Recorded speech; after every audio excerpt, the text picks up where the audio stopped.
ബോധത്തോടെ ശ്രദ്ധിക്കണം. വല്ലിഹ്സാൻ, സുന്നത്തുകൾ നന്നാക്കിയെടുക്കണം. വല്ലിഹ്സാൻ, സാമൂഹ്യ രംഗത്ത് നല്ല പ്രവർത്തനങ്ങൾ നടത്തണം, ജീവകാരുണ്യ പ്രവർത്തനങ്ങൾ നടത്തണം. ഇന്നല്ലാഹ കതബൽ ഇഹ്സാന ഫീ കുല്ലി ഷൈ, എല്ലാ കാര്യങ്ങളിലും അല്ലാഹു നന്മ കണക്കാക്കിയിട്ടുണ്ട്. എല്ലാ ജീവികളോടും നന്മ ചെയ്യണം, എല്ലാ സൃഷ്ടിജാലങ്ങളോടും ഗുണം ചെയ്യണം. നിങ്ങൾ കണ്ടില്ലേ, കുറച്ചു മുമ്പ് അനുസരിക്കാത്ത ഒരു നായയെ ഒരാള് വാഹനത്തിന്റെ പിറകിൽ കെട്ടി വലിച്ച് കുറെ ദൂരം അങ്ങ് സഞ്ചരിച്ചു. ആ നായന്റെ ശരീരമാകെ മുറിയായി പോയി. അത് ക്രൂരതയാണ്. ആ നായയോടും ഒരു ഇഹ്സാൻ ചെയ്യേണ്ടതുണ്ട്.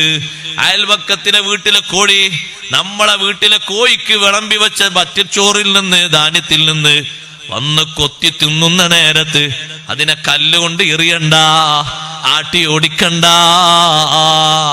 നല്ല നീയത്തോടെയാണോ ആ ഭക്ഷണം കൊടുക്കുന്നത്, അല്ലാഹു സ്വതക്കയുടെ കൂലി തരുന്നു. നീ അതിനെ കല്ലുകൊണ്ടെറിഞ്ഞിട്ട് അതിന്റെ കാലിന് വേദനയായിട്ട് അതങ്ങനെ ഞൊണ്ടി ഞൊണ്ടി നടക്കുമ്പോ ഒരുപക്ഷെ ആ പരിക്കു മൂലം ആ ജീവി അങ്ങ് മരണപ്പെട്ടു പോയാൽ ജീവിതകാലം അത്രയും സമ്പാദിച്ച അമലുകളൊക്കെ വിഫലമായി നരകത്തിലേക്ക് പോകേണ്ടി വരും. അള്ളാഹു നമ്മളെ കാത്തുരക്ഷിക്കട്ടെ. എല്ലാ അമലും ഉള്ള ഒരു പെണ്ണിനെ സംബന്ധിച്ച് നബി സല്ലല്ലാഹു അലൈഹി വസല്ലം പറഞ്ഞ ഹദീസില്ലേ, സംഭവത്തിൽ പെണ്ണായതുകൊണ്ട് പെണ്ണ് എന്ന് പറഞ്ഞതാണ്, ആണിനും ബാധകം തന്നെയാണ്. സംഭവിച്ചത് പെണ്ണിന്റെ ആണ്ട് പെണ്ണ് എന്ന് പറഞ്ഞതാണ്. അല്ല, പെണ്ണുങ്ങൾക്ക് മാത്രം അങ്ങനെ ഉണ്ടാകാന്നല്ല, ആണുങ്ങൾക്കും വരാം, അതിനേക്കാൾ ക്രൂരത വരാം. ഒരു പൂച്ചയുടെ വിഷയത്തിലല്ലേ ഒരു പെണ്ണ് നരകത്തിൽ പോയത്. നിസ്കാരത്തിന് കുറവുണ്ടോ, നോമ്പിന് കുറവുണ്ടോ, സ്വതക്കക്ക് കുറവുണ്ടോ? ഒന്നിനും കുറവില്ല.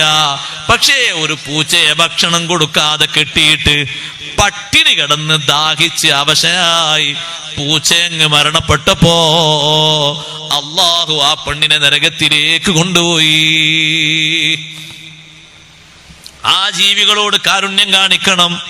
എല്ലാ ജീവികളോടും കാരുണ്യം കാണിക്കേണ്ടതുണ്ട്. ഒരൊറ്റ മഖ്ലൂക്കിനെയും കുറ്റം പറയാൻ പാടില്ല. അത് അള്ളാഹുവിന്റെ സൃഷ്ടികളോട് ചെയ്യുന്നൊരു സേവനമാണ്. നമ്മെ സഹോദരങ്ങളെ, ഒരു കൊതുക് വന്ന് നമ്മെ ഒന്ന് കടിച്ചു, നമ്മളെന്താ കരുതേണ്ടത് എന്നറിയോ? നമ്മൾ വേറെന്തോ അശ്രദ്ധയിലായിരുന്നു, കൊതുകൊന്ന് ശ്രദ്ധ ഉണർത്തിയതാണ്. അങ്ങനെ ചിന്തിക്കണ്ട്. കൊതുകിനെ അള്ളാഹു വിട്ടതാണ്. ഈ ദിക്ർ ചൊല്ലുമ്പോൾ നിന്റെ മനസ്സിൽ വേറൊരു ശ്രദ്ധല്ലേ, ദിക്റിലേക്ക് ശ്രദ്ധിക്കും. ഒരു കൊതുക് നല്ലൊരു ഇഞ്ചക്ഷൻ അടിച്ചു, ഒറ്റപ്പോക്ക്. നമ്മൾ ആ കൊതുകിനെ തിരയാണ് 10-15 മിനിറ്റോളം. എവിടെ, എന്ത് കടിയാ കടിച്ചത്? ഓ, വേദനിച്ചിട്ട് വയ്യ. ഇങ്ങനെ ഉണ്ട് ഒരു കൊതുക്. ആ കൊതുകിനെ ടോർച്ച് അടിച്ച് നോക്ക്, കാണില്ലല്ലോ, എവിടെ പോയി? ഇന്നതിനെ കൊന്നിട്ടേ നിൽക്കും. എന്തിനാ അത് കടിച്ചത്? നിങ്ങനെ ദിക്ർ ചോദിച്ച ഒഫലാനായിട്ടാ ദിക്റെന്ന്. വേറെ എവിടെയാ നിന്റെ കൽബ് ശരിക്കും തിരിച്ച് ദിക്റല്ലേ എന്നതിന് കൊതുക് ചെറിയൊരു ഉണർത്തിയതാ, ഒരു ഇഞ്ചക്ഷൻ. അപ്പോഴാണോ ചെറിയൊരു ഉണർവ് വന്നത്? അതിനാ. മുമ്പൊരാള് പറഞ്ഞു, ഉസ്താദെ വീട്ടിൽ പേരക്കുട്ടി ഉണ്ട്, 4 മണിക്കാ കുട്ടി കരയുന്നു. ഞാൻ പറഞ്ഞു അൽഹംദുലില്ലാ.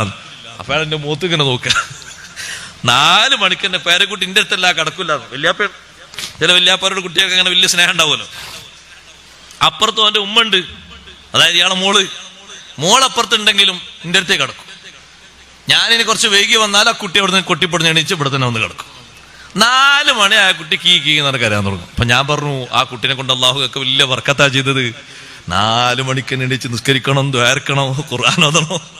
അതിനാണ് ആ കുട്ടി ഉണർത്തുന്നത് അല്ലേ? നമുക്കൊക്കെ ഒരു പ്രതികൂല സാക്ഷി ആഖിറത്തിൽ വരും. 4-4:30 കൂകുന്ന കോഴിക്കളെ കണ്ടിട്ടുണ്ടോ, കേട്ടിട്ടുണ്ടോ സഹോദരങ്ങളെ? അള്ളാഹുവിന്റെ സൃഷ്ടിയല്ലേ അത്, വലിയ ബറക്കത്തുള്ള ജീവിയല്ലേ ആ കോഴി. അതാ കോഴിയുടെ തസ്ബീഹാണ്. ബുദ്ധിയുള്ള മനുഷ്യരെ കോഴി ഉണർത്തുകയാണ്. തക്ലീഫില്ലാത്ത ഞങ്ങളൊക്കെ തസ്ബീഹ് ചൊല്ലുന്നുണ്ട്. നിങ്ങളിപ്പോഴും ഉറക്കത്തിലാണോ? ഒരു തവണയാണോ കോഴി കൂകുന്നത്? ഈ ബെല്ലടിക്കുന്ന വാച്ച് ഒരു തവണ അടിക്കുമ്പോഴേക്ക് എങ്ങനെങ്കിലും ഒന്ന് തപ്പി പിടിച്ചതിന് ഓഫാക്കി വെക്കല. നമ്മള് കോഴി കുറെ നേരം കൂടിയാൽ ആൾക്കാർ പറയൂ, ആ കോഴിക്കെന്തോ കേടുണ്ട്, ഇന്ന് അതിനെ അറക്കണം. ഒരു കേടുമില്ല. അതാ കുടുംബക്കാരെ വിളിച്ചുണർത്തുകയാണ്. ഞാൻ നേരത്തെ എണീറ്റിട്ടുണ്ട്, ആകാശത്തിലെ കോഴിയുടെ തസ്ബീഹ് കേട്ടിട്ട് ഞാൻ തസ്ബീഹ് ചൊല്ലിയിട്ടുണ്ട്.